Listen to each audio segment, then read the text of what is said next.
We have some headwinds ahead, and it was not a pretty day in the market today as we had continuation from yesterday's downside. I do believe that maybe some people were thinking, okay, this has got to bounce. We got to go higher. Like we had strong tech stocks, and we had a lot of tech stocks that reversed today. So we'll look on the charts to see what's going to happen for tomorrow. Tomorrow is a triple witching day, third Friday of the month. So we should see a little bit of choppiness in between, right, until we have the massive earnings that approach next week and into the end of the month. We also have an FOMC meeting, our Fed meeting, that will make a decision on our rate hikes, pauses, towards the end of the month as well. So a lot to talk about this evening. I'll try to make it as short as possible. Thank y'all so much. We've been absolutely killing it inside of our community, continuing to look at pops and fades, okay? Just pops higher, looking for rejections for puts, all right? Now, if you want to scalp calls in between that, that is beautiful, but I think we're getting a little bit dicey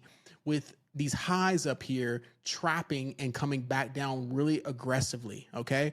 We had memory and semiconductors leading the charge after TSM performed well on earnings, but then dropped on earnings. We also had Netflix, we'll talk about as well, as Netflix popped lower and what opportunity that presents. All right, let's jump into it. Thank y'all so much. Please let me know down below in the comments how I can serve you a little bit better on this channel. And then also give me a like, subscribe, turn on those notifications, join our community, Leverage University down below. We also have our Edge Trading Bootcamp that will be coming out for our live session here in Vegas in a couple of months. So if you're interested in that, go into the Twitter, okay, X account, click there, and you're more than welcome to fill out the interest form. All right.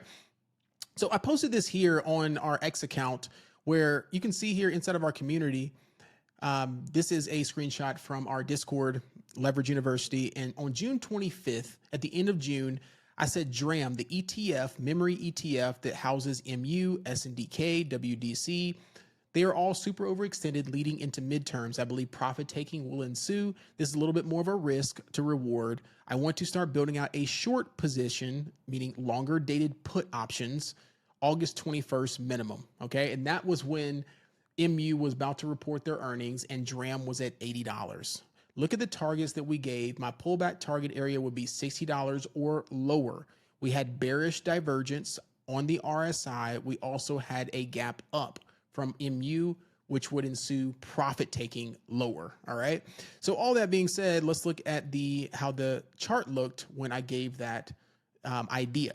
Okay, here it is. It was at 81. There's the trade idea for those who know what a trade idea looks like. That red was the risk. If it broke above that 81.34, then we jump out.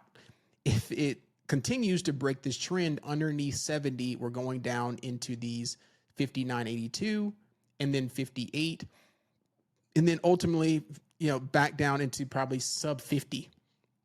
Now let's look at the charts on DRAM now and see what we have produced. Where are we sitting on a weekly? Okay, we're sitting right dead on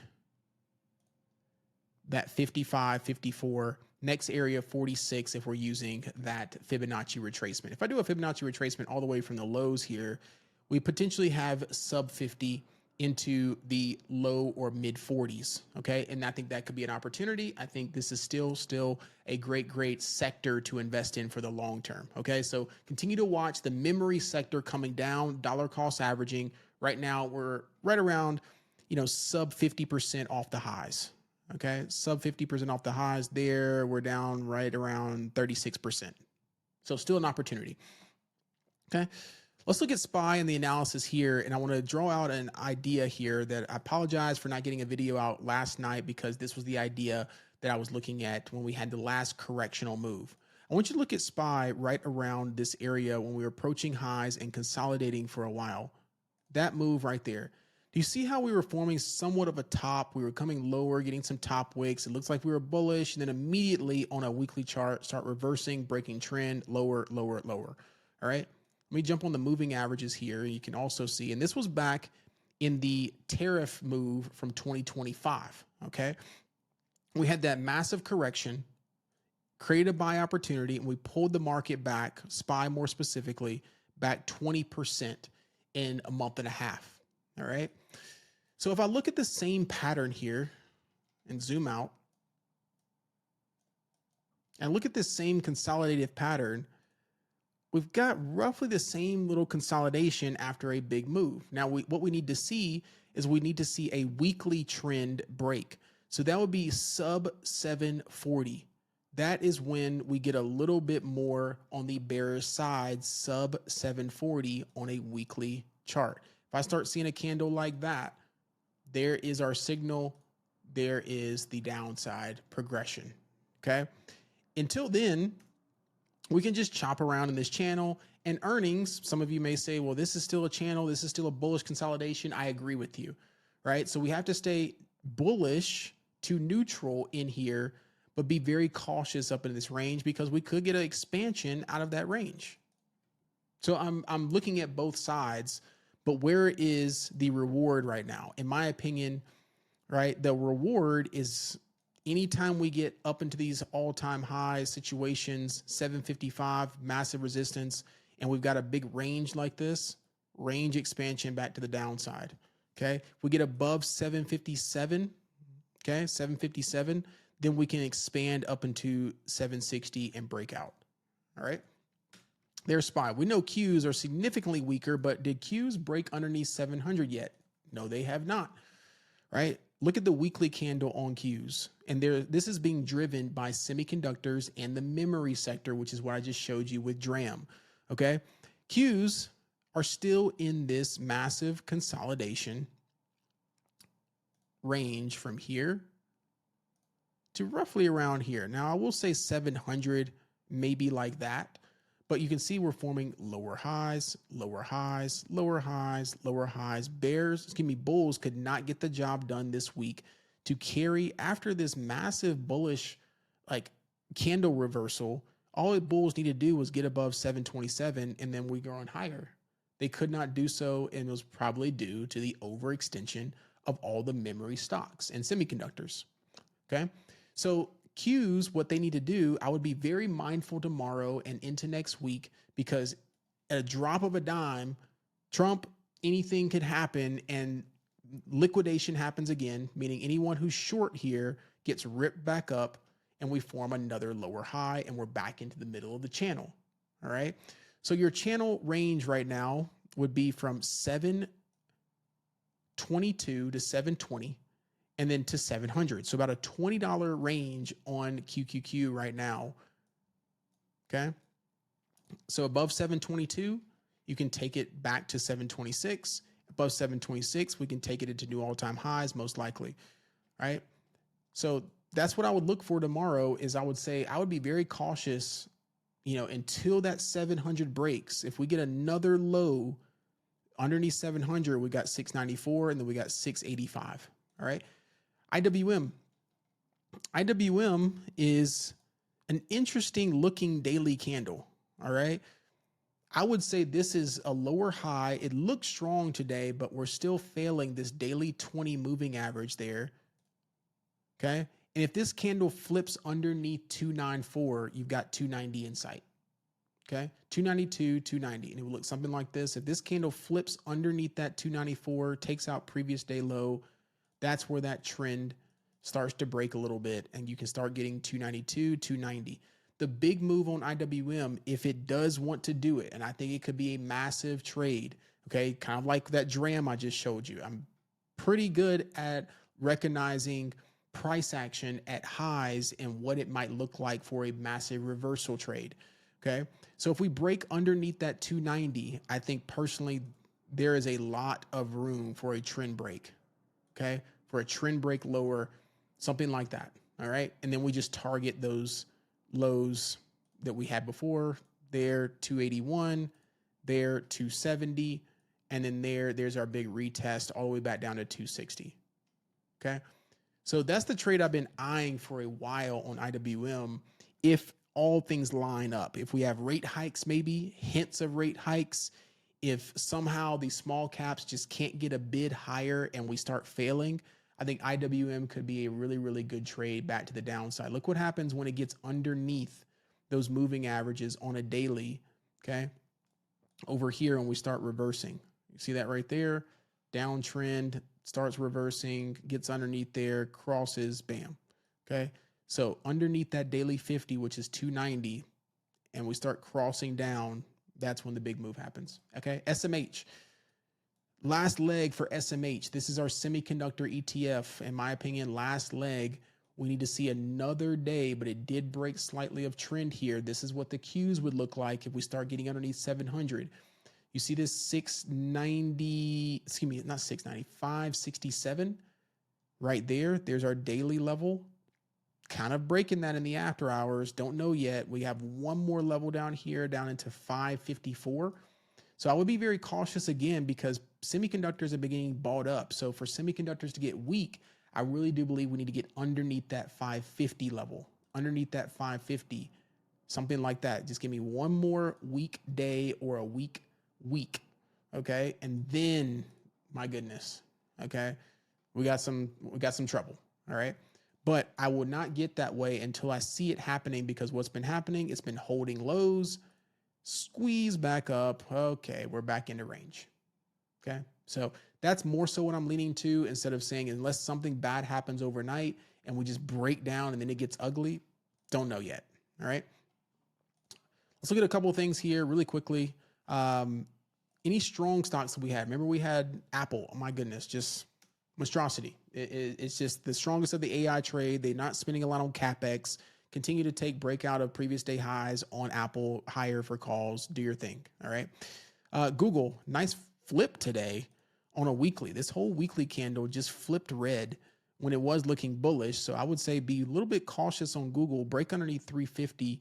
You got some trouble there on Google. Is still holding up this, but that is a pretty massive rejection there. So tomorrow, what I'm going to be watching for Google is 360, because anyone who was long on Google here, right? They had some bad news. So anyone who was long on Google here is saying, my goodness, let me give, one more chance. Can Google just give me, one more chance to get out? If we start seeing rejections at 360 to 362, okay, somewhere right around here, do you see right there? Okay, if I start seeing rejections there, that's a big area to come lower back on Google, back down into the bottom end of the range. Okay. If Google reclaims above 360, above 362, then maybe we can retrace the whole move, and this was a fluke. So I think Google could have some nice volatility tomorrow after that big drop right off of that massive moving average, daily 50 rejection, closed underneath the daily 20 moving averages there. Just not the best look for anybody who is looking at Google higher on the breakout. All right. So Google, maybe top watch. Microsoft got some work to do because it's sitting right at the daily 50. All right. What do we say? Got to clear these daily moving averages. All right. It's strong until it's not, just like Google was. So right into this daily 50 moving average on Microsoft. That just means I got to see Microsoft above 406 tomorrow to continue the uptrend. If not, it might chop around, noodle in here, 400, 395. Right? We'll just watch it. Okay. But Microsoft is getting some higher levels there. Amazon, nice pullback on Amazon today. Again, kind of like Google, right? Got rejected right at that top end of the range, pulled back, retested this neckline breakout here. I think Amazon looks pretty good. Okay. You see it got a little bit of buying at the end of the day. Maybe Amazon pushes back up into that 253. Can we reclaim the whole move and start to break out? We'll watch that tomorrow on Amazon. Can it do something like that? Right? If it starts rejecting underneath that 252, right, get stalled right around here, that could be a lower high on Amazon for lower. All right. So really nice movement after today. Meta, got nothing really there other than maybe break underneath that opening print, which would be 660, 659. I think that could be concerning. Gap fill there, pull back, just be patient on Meta. Tesla, I just range traded 390, 400, underneath 400, a little bit more bearish. We had a lot of community members that have been scalping Tesla. It's been looking good. This one, very concerning, INTC. If it stays underneath 100, stays underneath this break of this weekly structure, 99, we could see, back into 90. Sub 90, I think we got a lot of room potentially back into, 80, 70, kind of like what DRAM is doing. So INTC has a lot of work to do. Could be a nice potential trade if it rejects back at that 99 and you get that, push down lower potentially for a flush tomorrow. We'll see. Took my first trade on SPCX. SpaceX. Took my first trade on it today after consolidation underneath the IPO high. I've been looking for pops, fades, pop, fades. After the third day, I've been seeing it popping and fading. I just found my level today. Told the community I was entering my first SpaceX trade. Found a level right here. You see that support 137. What did it do this morning? Popped right up into that previous support rejection. Okay. It's just got it fully recorded. Beautiful area. Entered right here on SpaceX. Had to sit through a little bit of stuff here, but once it broke that trend underneath 135, I was in 135 puts. Okay. There we go. I had to. Let's go to wins. There we go. Got 31% out of it. Okay. And there's the trade. There's the trade. Okay. Cool. Shout out to everyone in the community. Shout out to Dreama. Nice win there. 83% on her QQQ puts. Another 28% on her QQQ puts. Another 48% on her QQQ calls at the end of the day. Right. Absolutely wonderful, wonderful, wonderful. So proud of my community members for killing it. 74% on their account on the day. There's Dreama. Beautiful. Shout out to Sherry taking some small scalps here on some puts, just scalping away, scalping away, scalping away. Shout out to Carlene, took a nice $900 profit on CRM for puts the other day. Put a little bit of time on it just to give herself some time. Got 2 contracts, got $900 profit on a nice little swing trade there. So we've been scalping away. I still think the market is very frothy. It's very up, down, in between. But if you can really get a bigger directional bias, okay, I think you can get, really nice trades if you can get those higher time frames, to work in your favor. Okay. So there's my brief update. What do I think is going to happen tomorrow?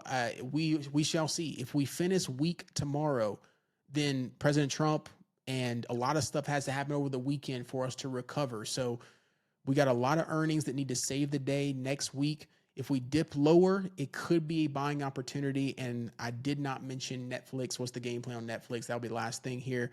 Netflix gap down, which was the game plan. Okay. That was the game plan. Maybe some of you didn't hear that in one of the videos. I mentioned Netflix. The best case scenario would be a pop fade on Netflix to give another opportunity. Okay. And what did it do today? Okay. It just bear flag. Okay, cool. Earnings came out. Bam. Continue. Right. So where is the next level on Netflix personally? Okay. It either needs to reclaim back above 70. So if we get back above 70 after tomorrow, I think that is a buy signal. Okay. If we push down into the 60s, I still think Netflix is a buy. Okay. So be patient on Netflix as far as your call options and trying to bottom ticket, time it. Perfect example, Oracle. All right. Oracle broke structure here underneath that 134. It can come lower. All right. So shares, great. Be patient on trying to bottom tick or time the calls and say it's on a dip. I'm going to just buy long dated calls. You can do that, but be prepared. It can come lower and lower and lower and lower, and you're still sitting in calls, right? I don't care how much time is on it. We want to see confirmation that things are reversing on higher time frames. All right. Peace, love, and blessings. If y'all want to join Leverage University and figure out this crazy market, ups, downs, ups, downs, ups, downs, ups, downs, and not get faked out. If you're doing absolutely amazing from these free videos, please let me know down below in the comments. We'd love to see you in the community very soon. If not, I'll see y'all in the next video. Until next time, peace, love, and blessings. Bye-bye.